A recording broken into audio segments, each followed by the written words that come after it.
então seria o porta-voz desse grupo, inclusive para as embaixadas.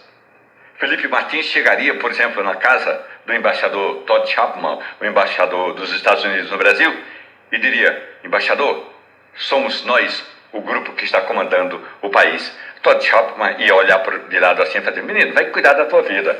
Ou seja, o negócio era tão desmantelado, tão destrambelhado, que embora eles usassem argumentos bem importantes, esse documento, ao chegar na mesa do presidente da República, ele tinha sujeito, verbo e predicado, tinha tudo pronto. E foi impresso na impressora a laser que fica na Secretaria-Geral da Presidência da República. E por que tudo isso? Porque um dos comandantes desse movimento era vice-ministro. Ele, aliás, em alguns momentos foi até o ministro, mas ele era vice-ministro. Para você ter uma ideia, o general Mário Fernandes, que imprimiu o documento na Secretaria-Geral da Presidência da República, era vice-ministro. E quando o ministro tirou férias, ele tornou-se ministro da Secretaria-Geral da Presidência da República. Dados de desdobramentos. Ontem mesmo, o ex-assessor do presidente Jair Bolsonaro, ajudante de ordens, tenente-coronel Mauro Cid, foi chamado pela Polícia Federal para dar mais explicações. Como é que a PF chegou a todas essas informações? Depois de pegar os celulares de Mauro Cid, que tinha apagado todos os dados. Mas tinha apagado como quem apaga a rede social. E quem apaga a rede social sempre deixa um rastro, e a Polícia Federal foi atrás e descobriu tudo. Aí o Mauro Cid disse que não sabia desse plano para resolver essa situação toda aí contra Joca, que era o Alckmin, Jeca, que era o Lula, e também a professora, que era o ministro Alexandre de Moraes. Ele não sabia de absolutamente nada. Então, a Polícia Federal liberou o Mauro Cid, prepara um relatório para mandar de volta ao Supremo Tribunal Federal, porque o ministro Alexandre de Moraes pediu esse novo depoimento, e a expectativa é o que a Polícia Federal vai fazer. Possivelmente, já na semana que vem, vai chamar novamente o tenente-coronel Mauro Cid para um novo depoimento.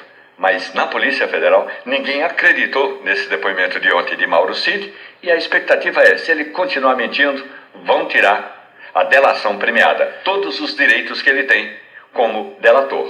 Porque o Mauro Cid, no documento, inclusive em tudo que está, no documento que baseou essas prisões de ontem, o Mauro Cid, ele participa de várias conversas. Ele está em várias conversas com os agentes, com aquelas pessoas ali que estão planejando a morte de 3 representantes institucionais da República. Ele está ali conversando, ele conversa inclusive sobre dinheiro, né, Romualdo? Tem um ponto que um dos integrantes liga para ele, ele liga para a pessoa e pergunta, ou manda mensagem, e pergunta como é que está o planejamento. E aí o cara diz: olha, tem muita vibração e pouca coisa prática. Lembra disso, Romualdo? Tem isso, lá no claro. texto? Tem muita vibração, mas ainda pouca moeda, pouco dinheiro, alguma coisa assim.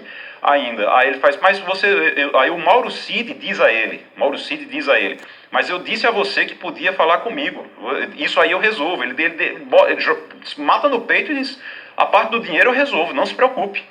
E aí fala-se até no valor, é 100 mil reais. Ele vai precisar de 100 mil reais. Para quê? Para logística, para hotel, para veículo, para combustível, para tudo, vai precisar de logística. Então eles chegam a falar em valor de 100 mil reais. Era 100 mil reais que eles iam precisar para poder resolver ali algumas coisas que precisavam. Então, e o Mauro Cid que está nessa conversa com ele, e ele diz: olha, deixa comigo que isso aí eu resolvo. Eu já disse a você que isso aí eu resolvo. Ou seja, ele estava conversando, ele sabia do plano, ele ficava o tempo todo perguntando como era que estava o andamento, querendo saber novidade, como era que estava o andamento. Então, assim, o Mauro Cid chegar e dizer que não sabia de nada, que não tem ideia do que ele está mentindo. Isso era um plano para matar o presidente Lula, matar o vice-presidente Geraldo Alckmin e matar o ministro Alexandre de Moraes. Já se comprovou, já fica valendo. Agora, se ele continuar escondendo as coisas, então pronto, acabou. Vai embora. Ele está escondendo ainda alguém, ele está protegendo ainda pessoas que estavam ao redor dele, ele está ainda protegendo. Então, ele vai acabar pagando por essas pessoas Também. Agora, o Edgar, é uma coisa que, sinceramente, a ideia, e o Romualdo estava dizendo aí, a ideia era que o Felipe Martins ia ser o assessor internacional. Você imagina os países todos, não, tudo bem, Felipe Martins está falando aqui que está tudo bem, então está tudo bem. E aí você tinha o Augusto Heleno também, né? E o Walter Braga Neto, que seriam os comandantes. Não, e passa pela cabeça deles, Igor e Romualdo, acreditar que você, imagine, você assassina, tá, 3 figuras da nossa república. E no dia seguinte, você simplesmente manda um emissário até, né, as diplomacias. Essas e diz, 3 olha, figuras é o presidente Lula, Somos nós, está tudo bem. o vice-presidente Geraldo Alckmin e o ministro Alexandre de Moraes. Onde é que isso passa pela cabeça? Agora veja o mal que esses caras causaram. Esses caras causaram um mal às instituições, porque um país com as dimensões do Brasil, no contexto geopolítico, para a imagem das Forças Armadas, isso, rapaz. Um país como o nosso, ele precisa ter forças armadas, ele precisa ter serviços de inteligência, ele precisa ter forças especiais. Só que, veja, são entidades que já têm sua imagem maculada, a gente já sabe as dificuldades que tem, né? E aí vem, como você muito bem definiu, a melhor definição que eu vi foi a sua, né? Um imbecil motivado. E aí você vem com esses imbecis motivados em grupo, porque isso é formação de quadrilha. Sim. E aí esses imbecis maculam a imagem das forças especiais, do Exército, também dos serviços de inteligência, da própria Polícia Federal, porque tem um elemento da Polícia Federal, maculam a imagem do país, da democracia, um país que tenta, ao longo dos últimos anos, participar mais ativamente do cenário da geopolítica internacional. Imagine como entra no cálculo de um investidor estrangeiro abrir uma grande unidade no Brasil, fazer do Brasil um ponto de logística, abrir uma planta industrial no Brasil, quando ele calcula no risco dele, que inclusive a democracia brasileira está em risco, com a possibilidade de golpes, seja lá o que for. Que imagem a gente passa desse país? Passa uma imagem de um país desse tamanho, mas passa a imagem de uma republiqueta de banana. Uma republiqueta de banana. Passa um negócio ali da América Central, daqueles países militarizados que... Então, isso é vergonhoso.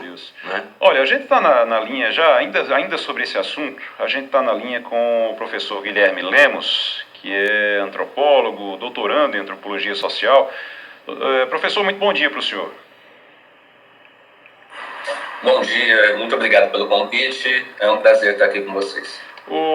Professor, quem são esses kids pretos? Esses militares presos por tramar o assassinato de Lula, de Alckmin e de Moraes. Eles são uma força de elite? Eles têm algum controle? Quem é que controla eles? Como é que funciona esse grupamento?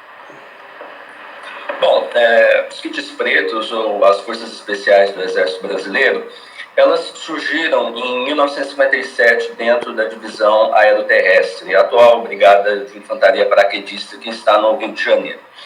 E, embora tenha surgido em 57, as tropas especiais, que não se restringem às forças especiais, a primeira unidade de tropa especial do Exército Brasileiro foi o SIGS, o Centro de Instrução de Guerra na Selva, porque o curso de Guerra na Selva também é considerado uma tropa especial. E dessa forma, os cursos dentro do Exército, eles evoluíram individualmente, e esse curso inicial de operações especiais, né, ele foi depois desmembrado em 1966, entre o curso de forças especiais e o curso de comandos, né? Então, aí eu citei 3 especialidades, né? O Guerra na Selva, o Comandos e os Forças Especiais. Os Forças Especiais, eles são especialistas em atuação em ambientes negados ou de grande hostilidade política, com civis e etc. Ou seja, naquilo que os militares colocam no grande guarda-chuva da guerra irregular, que nada mais é do que uma retradução que nós tivemos ao longo da história do Exército a partir de 1960, da guerra revolucionária, ou seja, do inimigo interno, guerrilheiro, propriamente dos anos 60. Então, as forças especiais, elas têm esse início e preciso lembrar que, embora seja considerada uma tropa de elite do Exército, boa parte da sua história e do seu emprego